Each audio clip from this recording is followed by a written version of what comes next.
Hello, this is your market update from Henssler Financial for October 2017. I'm Troy Harmon, Chief Investment Officer at Henssler Financial, and this is Nick Antonucci. He's a research analyst in our research department. So Nick, what have we been seeing lately? We'll start by kind of reviewing the data we've seen the past couple of months and kind of the things that we've been watching, starting with the consumer. Troy, the consumer looks pretty strong right now. Yeah. Consumer sentiment, although it pulled back a little bit in the most recent reading just because of hurricane-related effects, all in all, the consumer looks pretty strong. Yeah. We're seeing consumer spending tick up. You're seeing retail sales grow, all reflective of a strong consumer. And in fact, we just got our most recent second quarter GDP, our final revision, which came in at, I think, 3.1%. It was. And 3/4 of that is attributable to consumer spending. So all in all, we see a strong consumer, which should drive the economy going forward. Yeah, the numbers we've been getting this year are around in mid-90s.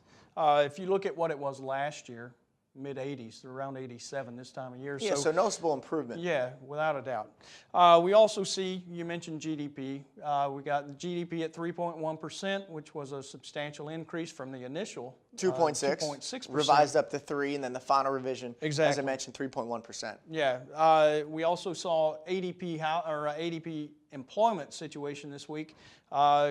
Gave us 135,000 jobs. It's what was expected. It's down a little bit, but again, attributable to storms. Yeah, and we'll get another reading this Friday. The employment situation, which we're always closely watching, and even this, just kind of to tie it in there, is expected to come in around, I think, 79,000 jobs added to the economy, which, again, is lower than we've seen in recent months. And some of that, as you'll see in a lot of data points in the coming months, is attributable to some extent to the hurricane. Yeah. You know, people are out of work right now as a result of what's happened in Texas and the Southeast. So just be mindful of that. If the data does look a little bit weaker in the short term, you know, there is an underlying reason, and it isn't something that we think is going to be long term. Right. Yeah, we saw housing news recently.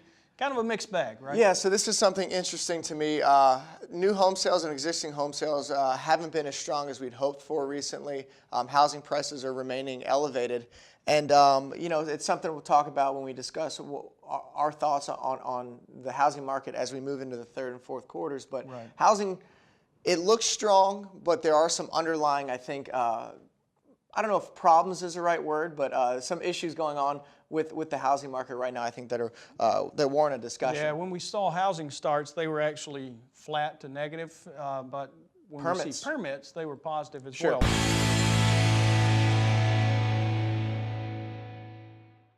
So looking ahead, Nick, what do we have going on? So we're going to watch third quarter GDP. It won't be too much longer before we get our first reading.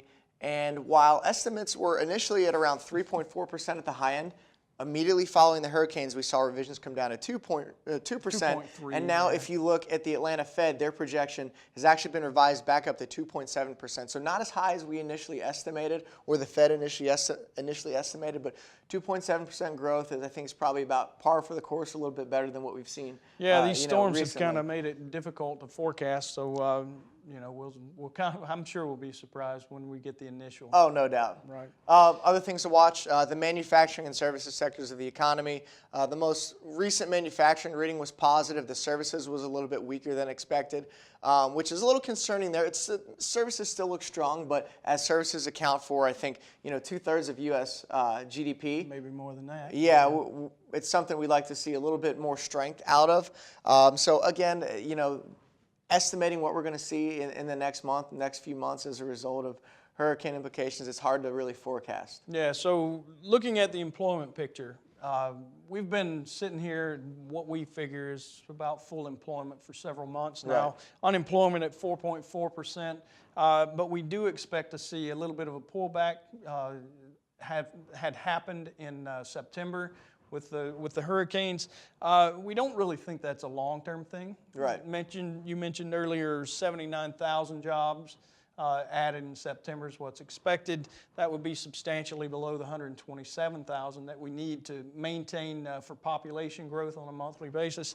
As far as employment goes, too, we're also going to be looking to hopefully get some more wage growth. I think year over year, the most recent reading, we saw 2.8% growth in incomes. So our hope is that with the labor market being so tight that maybe we start to see some meaningful wage growth in excess of what we've been seeing around 2 to 2.8%. Yeah, that would drive inflation a bit higher. But what we have seen, that 2.8% actually has outstripped inflation. So we're seeing real wage growth in the market.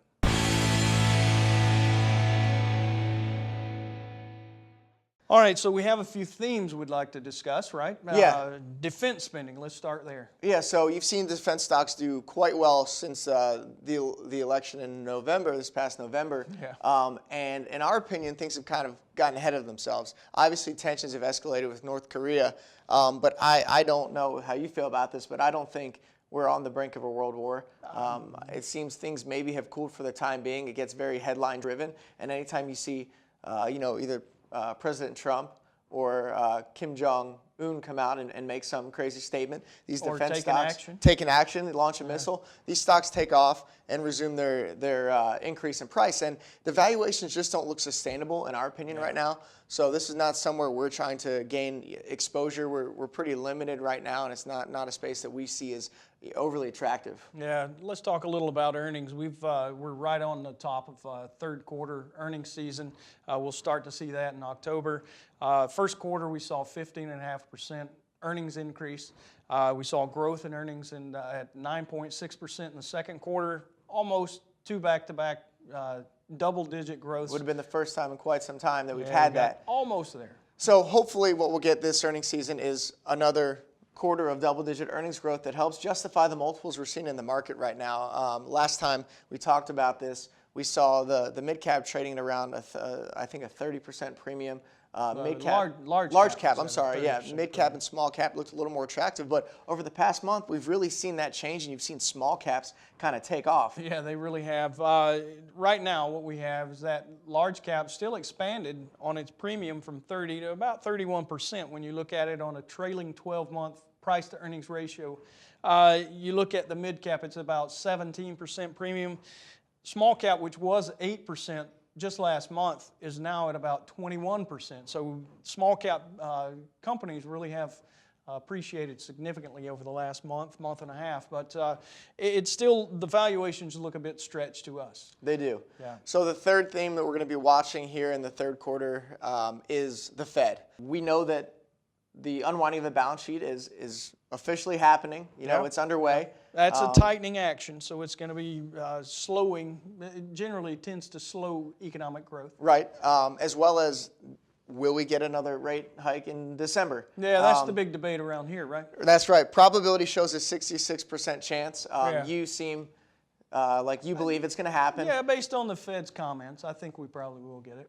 I'm a little more on the fence just to see them come out and hike rates at a time where they're also unwinding the balance sheet. I wouldn't be shocked if they did it, but the bigger question here is, if this happens, what does it mean for the market? What is the effect on the market?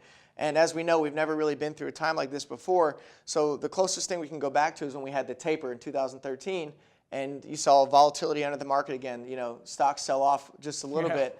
And they coined the phrase taper tantrum. Yeah. Right, so I wouldn't be too shocked if we saw something similar in the months ahead. By no means are we calling for a mass sell-off or anything of that sort. In fact, I still think, largely speaking, the economy looks strong, fundamentals look strong. Yeah, they do. Anything that increases the cost of debt, increases the cost of capital, which kind of eats into the profits of corporations. Right.